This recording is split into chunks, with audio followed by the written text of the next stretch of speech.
बिन भाग मिले नहीं भली वस्तु का भोग, दाख पके जब काग के उठे कंठ में रोग। भाग्य से ज्यादा और भाग्य से पहले किसी को कुछ नहीं मिलता। इस श्लोक का सार यह है, कौवा 12 महीने तक इसी इंतजार में रहता है कि अब की बार दाख पकेगी तो मैं जी भर भर के खाऊंगा। और जब दाख पककर के तैयार होने की स्थिति में होती है, परम पिता परमात्मा उस कौवे के गले में एक ऐसा रोग डाल देते हैं जिसके कारण वो खा भी नहीं सकता। और अगर परमात्मा उस कौवे के गले में ऐसा रोग नहीं डालते तो शायद वो कौवा दाख किसी के हाथ लगने ही नहीं देता, वो बिगाड़ करता। प्रकृति ने हर तरह की व्यवस्थाएं हमारे लिए बना के रखी है।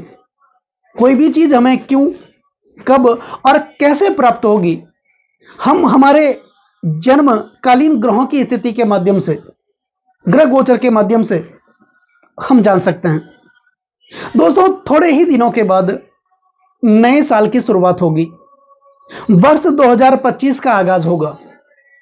अब ऐसे में यह जानने की जिज्ञासा, उत्सुकता हर किसी में रहती है कि वर्ष 2025 नया साल हमारे लिए कैसा रहेगा। क्या कुछ ईश्वरीय कृपा इस साल हमें प्राप्त होगी जिसके कारण हमारे दुखों का अंत होगा, हमारे पीड़ाओं का अंत होगा, समस्याओं का अंत होगा, भाग्य का साथ मिलेगा, किस्मत का साथ मिलेगा। क्या विशेष होगा हमारे लिए वर्ष 2025 में? तो दोस्तों, आज का यह ज्योतिष का कार्यक्रम है, यह जो राशिफल है, यह कर्क राशि वाले जातकों के लिए विशेष है। और यह जो राशिफल है आपकी जन्म की राशि चंद्र राशि पर आधारित है, लेकिन आपको अपना लग्न पता है, आपके पास अपनी जन्म कुंडली बनी हुई है, तो इस राशिफल को आप अपनी लग्न राशि के अनुसार भी देख सकते हैं। दोस्तों, वीडियो शुरू करने से पहले मेरा आपसे हृदय से अनुरोध है, निवेदन है, और यह शिकायत भी आपसे मेरी रहती है कि आप वीडियो तो पूरा देखते हैं लेकिन चैनल को सब्सक्राइब नहीं करते हैं। तो आपसे निवेदन है, चैनल को आप सब्सक्राइब कर लें, बेल आइकन बटन को जरूर दबाएं ताकि मेरे आने वाले और भी कार्यक्रम के नोटिफिकेशन सीधे आप तक पहुंच जाएं। लाइक जरूर करें, कमेंट जरूर करें, क्योंकि आपका एक लाइक और एक कमेंट मेरे अंदर बहुत ज्यादा आत्मविश्वास भर देता है। दोस्तों, हमारे भाग्य के कारक देवगुरु बृहस्पति माने जाते हैं। हमारे सौर परिवार के सबसे शुभ ग्रहों में से एक, जिनकी दृष्टियों में ही अमृत पाया जाता है। बृहस्पति हमारे भाग्य के कारक तो है ही, साथ ही हमारी संतान के कारक, दांपत्य जीवन के कारक, वैवाहिक सुख के कारक, धर्म और आध्यात्म के कारक, ज्ञान के कारक, समृद्धि के कारक, शिक्षा के कारक माने जाते हैं। ऐसे में गुरु की कृपा भी इस साल हमें प्राप्त होनी चाहिए। तो विशेष करके आज हम ऐसे 2 ग्रहों की बात करेंगे जो गोचर में सबसे प्रभावशाली ग्रह माने जाते हैं, महत्वपूर्ण ग्रह माने जाते हैं। एक तो देवगुरु बृहस्पति जो कि हमारे भाग्य के कारक, और दूसरे शनिदेव जो कर्म के कारक। और व्यक्ति को अगर जीवन में कर्म और भाग्य का साथ मिल जाए तो फिर कहना ही क्या, सोने पे सुहागा। तो इन 2 ग्रहों की स्थिति किस प्रकार रहेगी 2025 में कर्क राशि वाले जातकों के लिए, आज हम इस वीडियो के माध्यम से जानने वाले हैं और समझने वाले हैं। दोस्तों, देवगुरु बृहस्पति 2025 में 3 बार अपना राशि परिवर्तन करेंगे।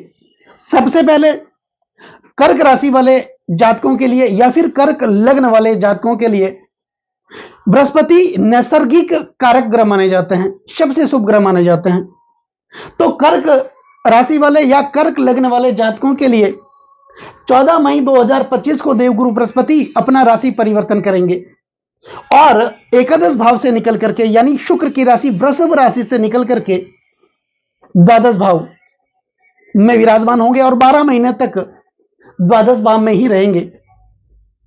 दूसरे शनिदेव जो कि कर्म के कारक माने जाते हैं, जिन्हें कर्म फलदाता कहा जाता है, दंडाधिकारी हैं, हमारे कर्मों का लेखा जोखा अपने पास रखते हैं और हमारे कर्मों के हिसाब से ही ये हमें दंडित भी करते हैं। शनिदेव भी अपना राशि परिवर्तन इसी साल करेंगे। 29 मार्च 2025 को ये कुंभ राशि से निकल करके अपनी मूल त्रिकोण राशि, सबसे प्रिय राशि कुंभ राशि से निकल करके, यानी कर्क लग्न या कर्क राशि वाले जातकों के अष्टम भाव से निकल करके भाग्य भाव में, नवम भाव में विराजमान होंगे। बृहस्पति की राशि मीन राशि में इनका संचरण होगा। तो शनि कर्म के कारक माने जाते हैं, बृहस्पति भाग्य के कारक माने जाते हैं। तो इस साल कर्क राशि वाले जातकों के जीवन में कर्म और भाग्य का साथ देखने को मिलेगा। दोस्तों, बृहस्पति 3 बार अपना राशि परिवर्तन करेंगे। पहले 14 मई 2025 को यह वृषभ राशि से निकल करके मिथुन राशि, बुध की राशि में गोचर करेंगे। उसके बाद 18 अक्टूबर 2025 को रात्रि 9:20 पर ये कर्क राशि में जाएंगे और उनके बाद 5 दिसंबर 2025 को दोपहर 3:38 पर देवगुरु बृहस्पति वापस मिथुन राशि में आएंगे। तो 3 बार इनका इसी साल राशि परिवर्तन होगा और शनिदेव 1 बार अपना राशि परिवर्तन करेंगे। लेकिन 14 मई से पहले नए साल के प्रारंभ में बृहस्पति कर्क राशि या कर्क लग्न वाले जातकों के एकादश भाव में शुक्र की राशि वृषभ राशि में विराजमान रहेंगे। तो बृहस्पति भाग्य के कारक हैं और एकादश भाव में इनका विराजमान रहना 14 मई तक कुल मिलाकर के ये कह सकते हैं कि भाग्य का प्रबल साथ देखने को मिलेगा। बृहस्पति नवम भाव के स्वामी है। नवम भाव धर्म और आध्यात्म का भाव माना जाता है, पिता का भाव माना जाता है और भाग्य का भाव माना जाता है। कुल मिलाकर के भाग्य का साथ देखने को मिलेगा। पिता के साथ जो वैचारिक संबंध, वैचारिक मतभेद बने हुए थे वो दूर होंगे, भाग्य का साथ भी मिलेगा और आप धर्म और अध्यात्म के प्रति आपका रुझान बढ़ेगा। जहां भी धार्मिक कार्य होंगे, मांगलिक कार्य होंगे, आप वहां पर बढ़ चढ़ करके हिस्सा लेंगे, जिसके कारण आपके जीवन में मान सम्मान और पद प्रतिष्ठा की प्राप्ति होगी। कोई ना कोई नया परिवर्तन आपके जीवन में देखने को मिलेगा, पदोन्नति देखने को मिलेगी, प्रमोशन देखने को मिलेगा और आपके भाग्य का साथ देखने को मिलेगा। इससे पहले भाग्य में रुकावटें आ रही थी, यह रहेगी 14 मई 2025 तक। देवगुरु बृहस्पति आपके एकादश भाव में विराजमान रहेंगे। तो एकादश भाव लाभ का भाव में माना जाता है। लाभ की प्राप्ति देखने को मिलेगी, आध्यात्मिक शक्तियां देखने को मिलेगी, आपके स्वभाव में शालीनता उत्पन्न होगी। दूसरी बात, यही एकादश भाव आपके सपने का, आपकी इच्छाओं का भाव माना जाता है। निश्चित तौर पर आपके सपने और आपकी इच्छाएं वर्ष 2025 में पूरी होगी। यहां पर आय के नए नए स्रोत आपके लिए बनेंगे, आपकी आर्थिक स्थिति अच्छी होगी, आपकी वित्तीय स्थिति अच्छी होगी। जो धनागमन रुका हुआ था, धन का आगमन रुका हुआ था, फिर से बढ़ेगा। कर्जों से आप मुक्त होंगे, खर्चों से आप मुक्त होंगे, प्राकृतिक संपत्ति विवाद बना हुआ था उससे आप मुक्त होंगे, कोर्ट के चक्कर आप नियमित काट रहे थे उसका अंत होगा। तो कुल मिलाकर के स्थिति कर्क राशि या कर्क लग्न वाले जातकों के लिए वर्ष 2025 में अच्छी देखने को मिलेगी। लेकिन यहां पर एक बात है, बृहस्पति शुक्र की राशि वृषभ राशि में विराजमान रहेंगे 14 मई 2025 तक। अब शुक्र और बृहस्पति दोनों गुरु हैं, एक देवताओं के गुरु हैं, दूसरे दैत्यों के गुरु हैं। ये दोनों प्रबल शत्रु हैं। तो बृहस्पति भाग्यश बनकर के आपके एकादश भाव में तो विराजमान रहेंगे, स्थितियां अच्छी हैं, लेकिन शुक्र की राशि अपने प्रबल शत्रु की राशि में विराजमान रहेंगे। तो ऐसे में व्यक्ति के जीवन में आध्यात्मिक व सांसारिक सुखों के मध्य संघर्ष देखने को मिल सकता है, यह 14 मई 2025 के से पहले।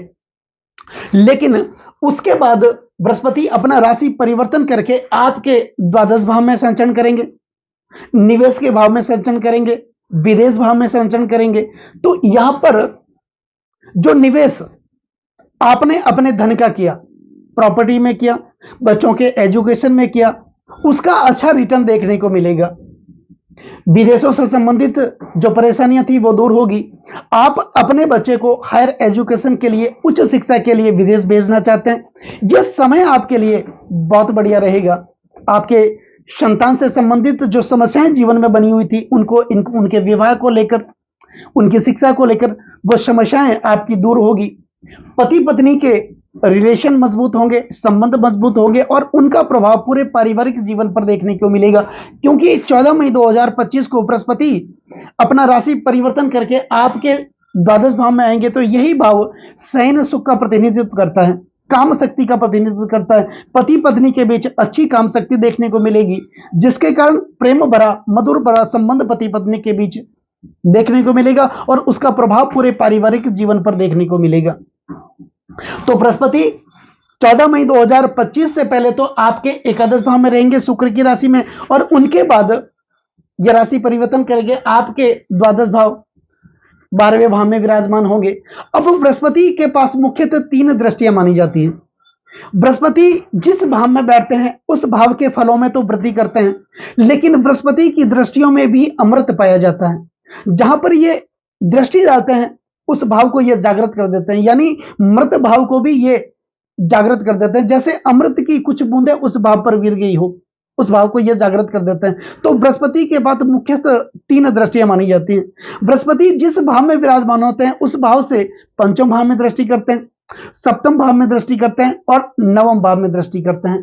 तो बृहस्पति जब एकादश भाव में विराजमान रहेंगे 14 मई से पहले, 2025 से पहले, तो इनकी पंचम दृष्टि 1, 2, 3, 4 और 5 आपके तीसरे भाव पर जाएगी। तीसरा भाव आपकी अपनी मेहनत का है, आप अपने हाथों का है, और मेहनत हम हाथों से करते हैं, मेहनत का फल मिलना भी बहुत जरूरी है। तो यहां पर कर्म का साथ देखने को मिलेगा। तीसरा भाव ग्लैमर का भाव माना जाता है, सोशल मीडिया का भाव माना जाता है, साहस का भाव माना जाता है, पराक्रम का भाव माना जाता है, छोटे भाई बहनों का भाव माना जाता है। तो यहां पर आपके पराक्रम में वृद्धि होगी, आपके आत्मविश्वास में वृद्धि होगी और आपके अंदर एक अलग प्रकार की एनर्जी देखने को मिलेगी। तो आप अपने आत्मविश्वास के कारण इस साल बड़े से बड़े काम करेंगे, आपके अंदर वाणी कुशलता बढ़ेगी और आप अपनी वाणी कुशलता के कारण अपना फंसा हुआ काम निकालने में माहिर होंगे। भाइयों से जो विरोध चल रहा था वो विरोध दूर होगा, बहनों के साथ वैचारिक मतभेद चल रहे थे वो आपके दूर होंगे। अगर आप सोशल मीडिया से संबंधित कोई अर्निंग करना चाहते हैं या पहले से जुड़े हुए हैं तो यहां पर बहुत अच्छी स्थिति का निर्माण होगा। बृहस्पति की पंचम दृष्टि 14 मई 2025 से पहले आपके तीसरे भाव पर जा रही है। उसके बाद बृहस्पति की सप्तम दृष्टि आपके पंचम भाव पर जा रही है। तो पंचम भाव मंगल की राशि पर, मंगल और बृहस्पति ये मित्र ग्रह माने जाते हैं। तो बृहस्पति अपनी सीधी दृष्टि से सप्तम दृष्टि से पंचम भाव को देखेंगे और पंचम भाव के कारक देवगुरु बृहस्पति ही माने जाते हैं, क्योंकि पंचम भाव विद्या, बुद्धि और संतान का भाव माना जाता है, प्रणय संबंधों का भाव माना जाता है, प्रेम प्यार का भाव माना जाता है और यही भाव आकस्मिक फल प्राप्ति का भी भाव माना जाता है और संचित कर्म का भाव माना जाता है। दोस्तों, संचित कर्म का मतलब होता है जो कर्म हम पूर्व जन्म में करके आए या जो कर्म हमसे हो रहा है उस कर्मों का लेखा जोखा ये कुंडली का पंचम भाव दर्शाता है। और संचित कर्मों का ज्ञान करवाने में देवगुरु बृहस्पति की भूमिका महत्वपूर्ण मानी जाती है। तो बृहस्पति की सप्तम दृष्टि 14 मई 2025 से पहले आपके पंचम भाव पर जाएगी। कुछ न कुछ अवसर, अच्छे अवसर आपके जीवन में देखने को मिलेंगे। संतान की समस्याएं दूर होगी, उनके शिक्षा से संबंधित, उनके विवाह से संबंधित यह समस्याएं आपकी दूर होगी। यहां पर शेयर मार्केट से संबंधित अगर आप कोई काम करते हैं या आपने पैसा लगाया है, शेयर मार्केट का फायदा आपको देखने को मिलेगा, फंसा हुआ पैसा आपका वापस आएगा। आप अगर किसी के साथ प्रणय संबंधों में बंधे हैं, प्रेम से बंधे हैं, तो वो प्रेम आपका शादी में बदलेगा। या फिर आप जहां कार्य करते हैं, नौकरी करते हैं, व्यवसाय करते हैं, वहां पर आपको किसी के साथ प्रेम हो सकता है और वो प्रेम शादी में बदल सकता है। तो कुल मिलाकर के बृहस्पति की दृष्टि और अब नवम दृष्टि तो 7, 8 और 9 आपके सप्तम भाव पर जा रही है। सप्तम भाव दांपत्य जीवन का, वैवाहिक सुखों का, भागीदारी का भाव माना जाता है और दशम से दशम होने के कारण आपके कार्य क्षेत्र का भाव माना जाता है। तो कुल मिलाकर के आपके कार्य क्षेत्र में, आपके रोजगार में वृद्धि देखने को मिलेगी। आप अपने जन्म स्थान से दूसरे स्थान पर जाकर के नया कोई रोजगार लगाएंगे, दुकान लगाएंगे तो उसका साथ भी देखने को मिलेगा। भागीदार के साथ कोई मतभेद चला था वो मतभेद भी आपका दूर होगा और यहां पर सांसारिक सुखों की प्राप्ति होगी, भौतिक सुखों की प्राप्ति होगी, वैवाहिक सुखों की प्राप्ति होगी और कुल मिलाकर के पति पत्नी के रिलेशन मजबूत होंगे। तो ये रहेगी स्थितियां 14 मई 2025 से पहले। लेकिन उसके बाद बृहस्पति अपना राशि परिवर्तन करेंगे तो आपके एकादश भाव से निकल करके आपके द्वादश भाव 12वें भाव में जाएंगे। तो यहां पर अच्छी स्थितियों का निर्माण करेंगे। अब यहां से 14 मई के बाद बृहस्पति की पंचम दृष्टि 1, 2, 3, 4 और 5 आपके चतुर्थ भाव पर जाएगी। चतुर्थ भाव माता का भाव, पारिवारिक सुखों का भाव माना जाता है। वाहन का भाव माना जाता है, भूमि का भाव माना जाता है, मकान का भाव माना जाता है। तो निश्चित तौर पर जो आपका घर का मकान नहीं था वो सपने आपके पूरे होंगे, या फिर प्रॉपर्टी में आपने पैसा लगाया, वो पैसा आपका वापस नहीं लेगा। आप कोई ना कोई प्रॉपर्टी खरीद सकते हैं, कोई ना कोई व्यापार कर सकते हैं, नया रोजगार कर सकते हैं, या फिर अपने व्यापार में कोई नया परिवर्तन आप ला सकते हैं, कोई वाहन खरीद सकते हैं। तो कुल मिलाकर के ये स्थितियां आपकी 14 मई 2025 के बाद बृहस्पति जब आपके द्वादश भाव में जाएंगे तो इनकी पंचम दृष्टि आपके चतुर्थ भाव पर होगी। तो जो लोग राजनीति से जुड़े हुए हैं या राजनीति से जुड़ने वाले हैं, पॉलिटिक्स से जुड़ने वाले हैं, उनके लिए भी ये स्थितियां बहुत बड़ी रहेगी, क्योंकि चतुर्थ भाव राजनीतिक सफलता को दर्शाता है, क्योंकि सप्तम भाव विरासत का भाव माना जाता है और जनता के समर्थन को दर्शाता है। कई लोगों को राजनीति विरासत में मिल जाती है और कई लोग अपने मेहनत के बलबूते पर राजनीति में एक मुकाम हासिल करते हैं। और चतुर्थ भाव जनता के समर्थन को दिखाता है और जनता के समर्थन के बिना राजनीतिक सफलता नहीं मिलती। और बृहस्पति की जब दृष्टि चतुर्थ भाव पर होगी 14 मई 2025 के बाद, निश्चित तौर पर हर क्षेत्र में आप योग्यताएं हासिल करेंगे। और बृहस्पति की पंचम दृष्टि आपके चतुर्थ भाव पर रहेगी, सप्तम दृष्टि रहेगी आपके छठे भाव पर। बृहस्पति अपनी राशि को सीधी दृष्टि से देखेंगे तो बृहस्पति बलवान स्थिति में होंगे। छठा भाव रोग ऋण और शत्रु का है। छोटी छोटी बीमारियां आपको परेशान कर रही थी, उससे आप मुक्त होंगे, कर्जों से आप मुक्त होंगे, खर्चों से आप मुक्त होंगे। तो रोग ऋण और शत्रुओं से आप मुक्त होंगे। जो लोग आपके आलोचक थे, आप अच्छे से अच्छा करने का प्रयत्न कर रहे थे, लोग आपकी आलोचना कर रहे थे, आपको नीचे गिराने वाले लोग आपके पीछे टांग खींचने वाले भी थे। ऐसी समस्याएं जो बनी हुई थी उनका बृहस्पति अंत करेंगे, क्योंकि बृहस्पति या तो छठे भाव में होते हैं या छठे भाव के स्वामी बनते हैं, ये शत्रु अंता बन जाते हैं, शत्रुओं का आलोचकों का हमेशा नाश करते हैं। और वैसे भी बृहस्पति 14 मई 2025 के बाद जब आपके द्वादश भाव में होंगे तो इनकी सप्तम दृष्टि आपके छठे भाव पर होगी। और बृहस्पति की नवम दृष्टि 7, 8 और 9 आपके अष्टम भाव पर होगी। अष्टम भाव प्राप्ति का भाव, परिवर्तन का भाव, वैराग्य का भाव, आध्यात्मिकता का भाव माना जाता है। और बृहस्पति की नवम दृष्टि इस भाव पर होगी, आपके अंदर एक अलग प्रकार की आध्यात्मिकता देखने को मिलेगी। धर्म के प्रति आपका रुझान बढ़ेगा, अध्यात्म के प्रति आपका रुझान बढ़ेगा। आप अपने घर में जो सदस्य हैं उनको भी धर्म के प्रति अच्छा आचरण देंगे, उनके स्वास्थ्य के प्रति आप उनको एक मोटिवेशन देंगे, आपके अंदर की क्षमताएं बाहर निकल करके आएगी। यह स्थिति रहेगी वर्ष 2025 में कर्क राशि या कर्क लग्न वाले जातकों के लिए बृहस्पति की। शनिदेव की बात कर लेते हैं, जो कर्म के कारक माने जाते हैं, बृहस्पति भाग्य के कारक माने जाते हैं। और कर्म और भाग्य का साथ तो हर किसी को चाहिए, और जीवन में अगर कर्म और भाग्य का साथ मिल जाए तो फिर क्या नहीं किया। शनिदेव 29 मार्च 2025 से पहले आपके अष्टम भाव में रहेंगे, अपनी मूल त्रिकोण राशि सबसे प्रिय राशि कुंभ राशि में रहेंगे। तो शनिदेव की दृष्टि अष्टम भाव में वैसे भी अच्छी मानी जाती है, क्योंकि अष्टम भाव मृत्यु का भाव माना जाता है, आयु का भाव माना जाता है। लग्न से अष्टम होने के कारण इस भाव को मारक भाव कहा जाता है। और शनिदेव साक्षात काल के स्वरूप हैं, और कुंडली का अष्टम भाव काल का भाव, आयु का भाव माना जाता है। और शनिदेव की स्थिति अष्टम भाव में अच्छी मानी जाती है। तो कुल मिलाकर के आपकी अंदर की क्षमता बाहर निकल करके आएगी। योग्यता इस साल कर्क राशि या कर्क लग्न वाले जातकों के लिए निकल करके आएगी। लेकिन 29 मार्च 2025 को शनिदेव अपना राशि परिवर्तन करेंगे और आपके भाग्य स्थान में, आपके नवम भाव में आएंगे। दोस्तों, देवगुरु बृहस्पति की राशि में आएंगे और बृहस्पति 14 मई 2025 तक आपके एकादश भाव में रहेंगे और उसके बाद आपके द्वादश भाव में आएंगे। तो शनिदेव का बृहस्पति की राशि में आना, इसका मतलब कर्म और भाग्य का साथ देखने को मिलेगा। शनिदेव आपको बैठने नहीं देंगे। कब तक? जब तक आप अपने लक्ष्य को प्राप्त नहीं कर लेते तब तक शनिदेव आपको बैठने नहीं, हमेशा अच्छा कर्म करने के लिए आपको उकसाएंगे, तो आगे बढ़ने के लिए आपको ये प्रेरित भी करेंगे। तो कुल मिलाकर के ये कह सकते हैं कि कर्क राशि या कर्क लग्न वाले जातकों के लिए आने वाला वर्ष 2025 अच्छा रहेगा। आपके दुखों का अंत होगा, आपकी पीड़ाओं का अंत होगा, तो ये रहेगा। तो दोस्तों, कैसा लगा ये वीडियो? और उससे पहले कुछ उपाय करने भी बहुत जरूरी होंगे इसी साल।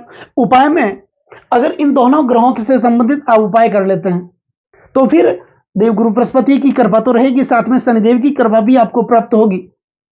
तो शनिदेव का उपाय भी करना बहुत जरूरी है। तो शनिदेव में शनि के बीज मंत्रों का, शनि के पौराणिक मंत्रों का जाप करें। ओम नीला जन्म समावासम रवि पुत्रम यमागर्जम छाया मार्तंड संभूतम तम नमामि शनिचरम, इस मंत्र का उच्चारण करें। ओम कृष्णा गाय विद्महे रवि पुत्र धीमी तनो शनि प्रचोदयात, इस मंत्र का भी आप नियमित उच्चारण करें। देवगुरु बृहस्पति की कृपा भी बहुत जरूरी है। हो सके तो विष्णु सहस्त्र का आप पाठ करें। गुरुवार के दिन गुरुवार का व्रत करें। गाय को आप रोटी जरूर दें।